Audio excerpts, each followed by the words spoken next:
जी हाँ, इस कूलर को खरीदने से बचें। मैं ऐसा क्यों बोल रहा हूँ, मैं आपको इस वीडियो में बताने वाला हूँ कि क्या क्या नेगेटिव पॉइंट है इस कूलर के अंदर। एक नहीं, कई सारी चीजें ऐसी हैं जो खरीदने के बाद में मुझे पता लगी। आप ये गलती ना करें, इसलिए मैं इस वीडियो को बना रहा हूँ। सबसे पहली जो मुझे दिक्कत इस कूलर में लगती है वो है इसके साइज को लेके। जो कूलर जनरली होते हैं वो इतने ज्यादा साइज को कंज्यूम नहीं करते हैं। इसका साइज काफी बड़ा है, काफी बल्कि लगता है। अगर आपका रूम छोटा है तो आप इसको परचेज करने की गलती ना करें। दूसरा, अगर आपका रूम 10 बाई 10 या 10 बाई 12 से छोटा है तो इस कूलर का पूरी तरह से आप मजा नहीं ले पाएंगे। ये अच्छे से एयर फ्लो ही नहीं कर पाएगा, क्योंकि इस कूलर का एयर फ्लो काफी ज्यादा है और छोटे रूम में एयर फ्लो अच्छे से ये नहीं कर पाएगा। अगर आपका रूम 10 बाई 12 से बड़ा है तभी इस कूलर को परचेज करें। ये पहला पॉइंट है, छोटा सा पॉइंट है। और भी मैं कई पॉइंट बताने वाला हूं आपको इस कूलर के बारे में कि क्या क्या इसके नेगेटिव पॉइंट है। एक तो हो गया कि आप साइज को देखकर कंसीडर करें इसको। अगर आपका रूम छोटा है तो आप बिल्कुल इसकी तरफ ना देखें, आपको फिर कोई छोटा कूलर लेना चाहिए। नोवामैक्स का छोटा कूलर भी आता है, आप उसको परचेज करें। दूसरा जो नेगेटिव पॉइंट मुझे समझ आता है वो ये है, इसके अलावा इस कूलर की जो नॉइस है वो अगर हाई या मीडियम पे चलाते हैं वो काफी ज्यादा है, जो कि एक दिक्कत वाली बात है। मैं अगर इसको लो पर चलाता हूं तो मुझे सही लगता है, मुझे कोई दिक्कत नहीं लगती। जनरली जितना कूलर आवाज करते हैं उतनी ही आवाज लो पर इसकी आती है। बट मैं अगर इसको मीडियम या हाई पे चलाता हूं तब कूलर की आवाज काफी ज्यादा है। एक बार मैं आवाज आपको सुनवाना चाहूंगा, सेम पास में लेके आओ। सबसे पहले मैं सुनवाता हूँ लो पर इसकी कितनी आवाज है। आवाज के लिए पास में लेके आओ। ये कूलर लो पर चल रहा है और इसकी आवाज फील कीजिए।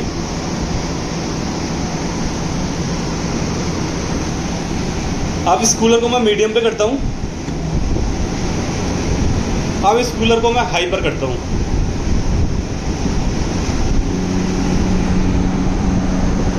हाई पर मुझे लगता है कि अगर कोई बंदा सो रहा है तो मुझे लगता है कि थोड़ी दिक्कत उसको होने वाली है। लो पर तो काफी ठीक है, साउंड बहुत ज्यादा नहीं है, बट हाई पर इसकी नॉइस काफी ज्यादा है।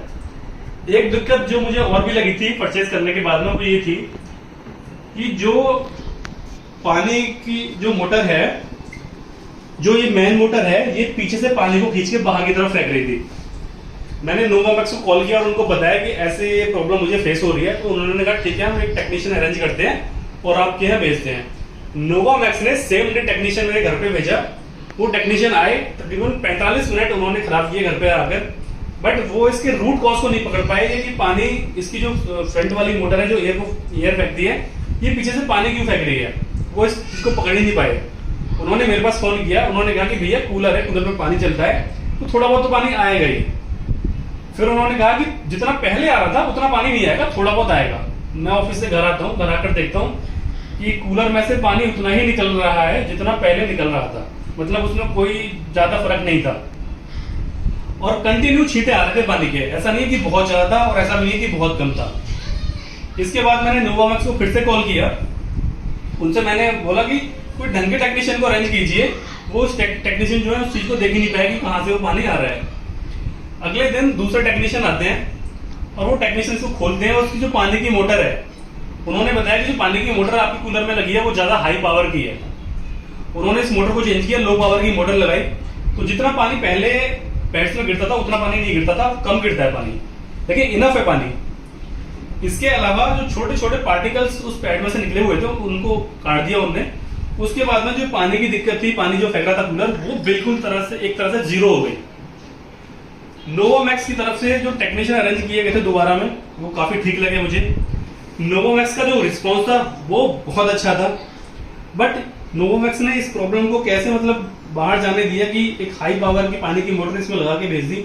उन्होंने कहा भैया 75 लीटर वाली मॉडल में मोटर नहीं आती है, ये 100 लीटर और 150 लीटर में आती है, और ये गलती से आ गई है आपकी मोटर में, शायद पानी इसीलिए बाहर ज्यादा आ रहा था। उन्होंने मोटर को चेंज किया। मोटर को चेंज करने के बाद में और जो छोटे छोटे तिनके जो हनीकॉम्ब पैड से बाहर निकले हुए थे उनको काट दिया। उसके बाद में ये दिक्कत पूरी तरह से खत्म हो गई। दूसरी दिक्कत मुझे ये लगी, एक इसका साइज, दूसरा अगर आपका रूम छोटा है तो आप इसको परचेज बिल्कुल ना करें। दूसरा इसका नॉइस बाकी कूलरों के मुकाबले थोड़ी ज्यादा है, हाई और मीडियम पे। लो पर तो नॉर्मल है, मैं जनरली लो पर ही चलाता हूँ। लो पर भी इसकी जो एयर फ्लो है वो काफी अच्छा है। इसके अलावा बाकी एक प्रॉब्लम कंपनी से ही आई थी जो मैं बता चुका हूँ आपको, पानी फेंकने वाली।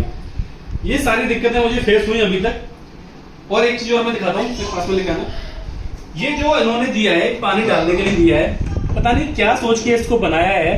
ये पूरा तो मूव कर रहा है इधर से उधर, इतना छोटा सा छेद है इसका, इसके अंदर से पानी जाता ही नहीं है। मैं पाइप जब भी लगाता हूँ तो इसके पीछे से डालता हूँ यहाँ से। तो इस चीज को देखना चाहिए। देखिए ये पूरा मूव कर रहा है इधर से उधर। ये कैसे इससे पानी जाएगा? ये 4-5 चीजें छोटी छोटी थी जो मैंने आपको इसमें बताई है। नेगेटिव पॉइंट जितने भी थे कूलर के ऑलमोस्ट मैं सारे कवर कर चुका हूँ। एक वीडियो में फिर से बनाऊंगी क्या क्या इसके पॉजिटिव पॉइंट है। नेगेटिव पॉइंट से ज्यादा इसके पॉजिटिव पॉइंट्स हैं, वो मैं अगली वीडियो में आपको बताने वाला हूँ।